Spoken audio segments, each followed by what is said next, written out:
सुप्रभात बच्चों। आज हम व्याकरण का टॉपिक समास करेंगे। समास आपने 8वीं कक्षा में भी किए हुए हैं, तो आज हम फिर दोबारा इसको आज रिवाइज करते हैं।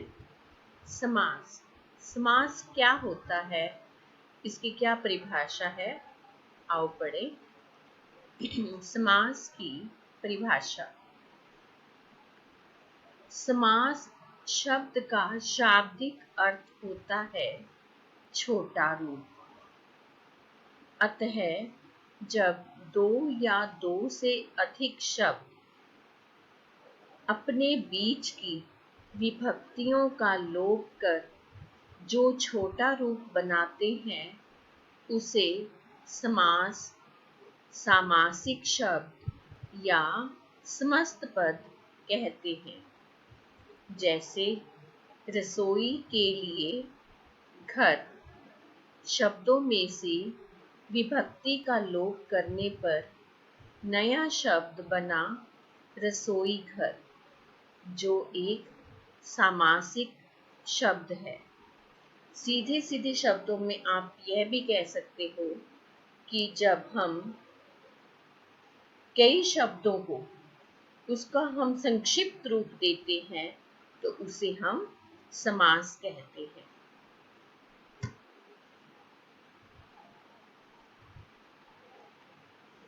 समास विग्रह किसी समस्त पद या सामासिक शब्द को उसके विभिन्न पदों एवं विभक्ति सहित पृथक करने की क्रिया को समास का विग्रह कहते हैं। जैसे विद्यालय, अब विद्यालय हमारा क्या है? ये हमारा समस्त पद है। ये हमारा जो समास है, ये हमारा समस्त पद है। और विद्या के लिए आलय, ये हमारा समास का विग्रह है। इसे हम समास विग्रह कहेंगे और इसे हम सामासिक शब्द या फिर समस्त पद कहेंगे। माता पिता, माता और पिता। माता पिता हमारा क्या है? समस्त पद। और माता और पिता हमारा क्या है? समास का विग्रह।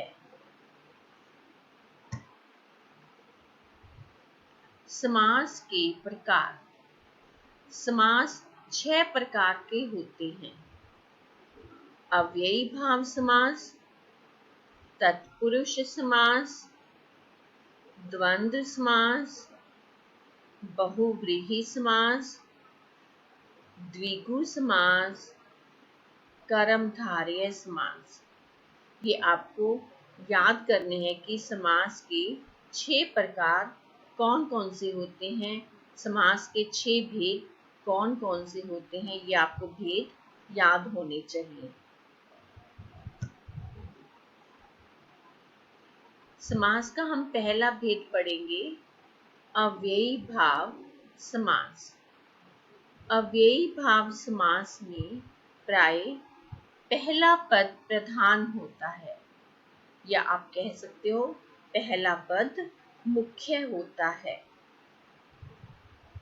पहला पद या पूरा पद अव्यय होता है। इसका या तो पहला पद या फिर पूरा शब्द ही अव्यय होता है। और अव्यय क्या होते हैं? अव्यय वे शब्द जो लिंग, वचन, कारक, काल के अनुसार नहीं बदलते, उन्हें अव्यय कहते हैं। अव्ययी भाव समास की क्या पहचान है? इसका जो पूर्व पद है अर्थात पहला पद है, वो हमारा अव्यय होता है। और अव्यय किसे कहते हैं? अव्यय वे शब्द होते हैं जो लिंग, वचन, कारक, काल के अनुसार नहीं बदलते, अर्थात इनका उन शब्दों पर कोई भी असर नहीं होता। ऐसे शब्द अव्यय कहलाते हैं।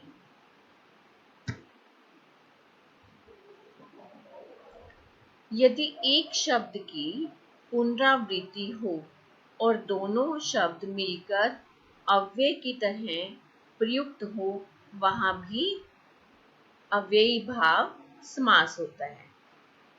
जैसे कि हाथों हाथ।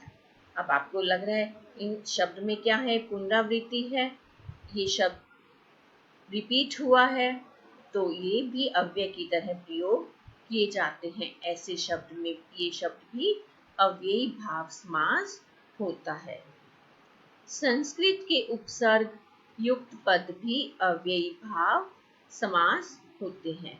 कुछ जो शब्द होते हैं वो संस्कृत के जो पूर्व पद में संस्कृत के शब्द होते हैं वो अव्यय होते हैं, वे भी अव्ययी भाव समास होते हैं। ये अव्ययी भाव समास के कुछ उदाहरण है, जैसे कि यथाशक्ति। अब यथा हमारा क्या है, अव्यय है। जो पहला पद है इसमें अव्यय है, तो ये क्या है, इसका और इसका विग्रह कैसे करके, शक्ति के अनुसार। ये हमारा समस्त पद है और ये हमारे समास का विग्रह है। यथाशीघ्र, जितना शीघ्र हो। यथाशीघ्र क्या है, अव्ययी भाव समास, और ये अव्ययी भाव समास का विग्रह है, जितना शीघ्र हो। यथाक्रम, क्रम के अनुसार। यथाविधि, विधि के अनुसार। यथा अवसर, अवसर के अनुसार। इस जो उदाहरण है इसमें सिर्फ यथा वाले उपसर्ग हैं, और काफी सारे उपसर्ग होते हैं जो अव्ययी भाव समास में प्रयोग किए जाते हैं।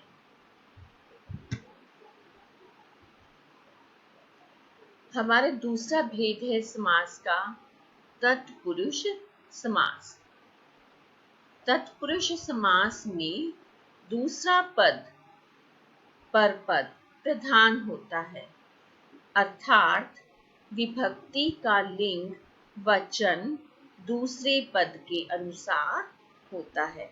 हमारे अव्ययी भाव समास में हमारा पूर्व पद अर्थात पहला पद प्रधान था, और तत्पुरुष समास में दूसरा पद प्रधान होता है। प्रधान मतलब कि मुख्य होता है, विशेष होता है। इसका विग्रह करने पर कर्ता व संबोधन की विभक्तियों ने, हे, ओ, अरे के अतिरिक्त किसी भी कारक की विभक्ति प्रयुक्त होती है तथा विभक्तियों के अनुसार ही इसके उपभेद होते हैं।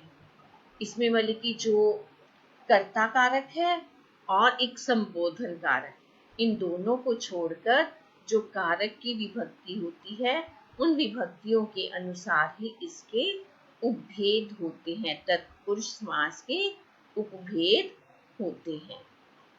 जैसे कर्म तत्पुरुष समास। अब ये आपको पता है हमारा कौन सा है, दूसरे वाला है, कर्ता इसमें नहीं है, तो कौन सा पहला भेद है इसका, कर्म तत्पुरुष समास। कृष्ण अर्पण, कृष्ण को अर्पण नेत्र। अब इसमें आपको पता है को का प्रयोग है, कर्म का कारक चिन्ह क्या है, को, तो इसलिए आप इसको कौन सा बोलोगे, कर्म तत्पुरुष समास। सुखद, नेत्रों को सुखद, जो नेत्रों को अच्छा लगता है, तो ये कौन सा है, कर्म तत्पुरुष समास। वनगमन, यहाँ पे वनागमन भी लिख सकते हो, इसमें योजक डाला हुआ है तो वनागमन, वनगमन। इसमें यदि वन और आ की मात्रा होती तो वो क्या बन जाता, वन को आगमन, और यहाँ पे योजक है तो ये वन को जाना। यदि आ की मात्रा होती तो क्या होता है, वन से आना। तो ये वन गमन, वन को गमन बल्कि वन की तरफ जाना है, तो ये को लगा हुआ है, तो इसमें कौन सा है, कर्म तत्पुरुष समास। यदि वन आगमन होता तो हमारा ये तत्पुरुष समास कर्म तत्पुरुष समास ना होता, क्योंकि वन से आगमन, वन से आना, वो हमारा से का प्रयोग हो रहा है और हम अलग भी हो रहे हैं, तो हमारा वो अपादान तत्पुरुष में चला जाता। तो इसमें को का प्रयोग है, तो इसमें क्या आएगा, कर्म तत्पुरुष समास। जेब कतरा, जेब को कतरने वाला, को के प्रयोग के कारण ये कौन सा समास है? कर्म तत्पुरुष समास। इसका कारक चिन्ह क्या है? को। तत्पुरुष समास का अगला भेद है करण तत्पुरुष। करण का जो हमारा चिन्ह होता है वो क्या होता है? से और के द्वारा। ईश्वर प्रदत्त, ईश्वर से प्रदत्त या ईश्वर के द्वारा प्रदत्त, तो ये दोनों ही ठीक है। से का अर्थ और के द्वारा एक ही बात है। हस्तलिखित, हस्त हाथ से लिखित, हस्त से लिखित, तो ये कौन सा है हमारा? करण तत्पुरुष समास। तुलसीकृत, तुलसी द्वारा रचित, करण तत्पुरुष समास, क्योंकि इसमें से और के द्वारा का प्रयोग किया गया है। अगला है संप्रदान तत्पुरुष, जिसका कारक चिन्ह क्या है? के लिए। हवन सामग्री, ये समस्त पद है। जब हम इसका विग्रह करेंगे क्या आएगा? हवन के लिए सामग्री। विद्यालय, विद्या के लिए आलय, इसमें के लिए का प्रयोग है तो इसलिए संप्रदान तत्पुरुष समास है। गुरु दक्षिणा, गुरु के लिए दक्षिणा। बलि पशु, बलि के लिए पशु, के लिए कारक चिन्ह होने के कारण ये हमारा संप्रदान तत्पुरुष समास है। अगला भेद है, उपभेद है तत्पुरुष का अपादान। अपादान पृथक होने के योग में, जब हम किसी से अलग होते हैं, किसी से अलग हो रहा है तो वो कौन सा होता है? अपादान तत्पुरुष समास। ऋण मुक्त, ऋण से मुक्त, मतलब कि अब इसमें से का अर्थ के द्वारा नहीं है, अब ये ऋण से मुक्त हो रहा है, ऋण से अलग, मतलब कि ऋण खत्म हो गया, तो ये कौन सा होगा? जिसमें भी हम अलग होने की बात हो, पृथक होने की बात हो, से हो, तो कौन सा होता है इसमें? अपादान तत्पुरुष समास। पदच्युत, पद से च्युत, मतलब कि पद से हट गए, पद से वो हट गए हैं, अलग हो गए हैं, तो ये कौन सा है? अपादान तत्पुरुष समास। मार्ग भ्रष्ट, मार्ग से भ्रष्ट, मार्ग से भटका हुआ, मतलब कि भटक चुका है, मार्ग से अलग हो चुका है, जो सही रास्ता है उससे अलग हो चुका है, तो इसलिए कौन सा है? अपादान तत्पुरुष समास। जिसमें से का अर्थ पृथक के योग में प्रयोग किया गया हो, अलग होने के योग में, वहां पर अपादान तत्पुरुष होता है। आपने कंफ्यूज नहीं होना। से में जहां पे से का अर्थ के द्वारा होता है वहां पर करण तत्पुरुष, और जहां पर से का अर्थ अलग होने के योग में प्रयोग हो वो वहां पर अपादान तत्पुरुष समास होता है। संबंध तत्पुरुष, संबंध तत्पुरुष होता है जिसका चिन्ह होता है का, के, की। संबंध का, के, की, ये कारक चिन्ह है। मंत्री परिषद, मंत्रियों की परिषद। प्रेम सागर, प्रेम का सागर। राजमाता, राजा की माता। अमचूर, आम का चूर्ण। रामचरित, राम का चरित। यहाँ पर का, के, की का प्रयोग हुआ है तो ये संबंध तत्पुरुष समास है। अगला उपभेद है तत्पुरुष का अधिकरण तत्पुरुष समास, और जिसके कारक चिन्ह क्या है? में, पे, पर। और वनवास, वन में वास, वन में रहना। जीव दया, जीवों पर दया। ध्यान मगन, ध्यान में मग्न। बच्चों, आज आप समास की परिभाषा और समास के तत्पुरुष भेद तक आप अच्छे से अभ्यास करना, और आपकी व्याकरण में जो अभ्यास कार्य दिया गया है वो आप तत्पुरुष समास तक उसको अच्छे से पढ़ना। धन्यवाद बच्चों।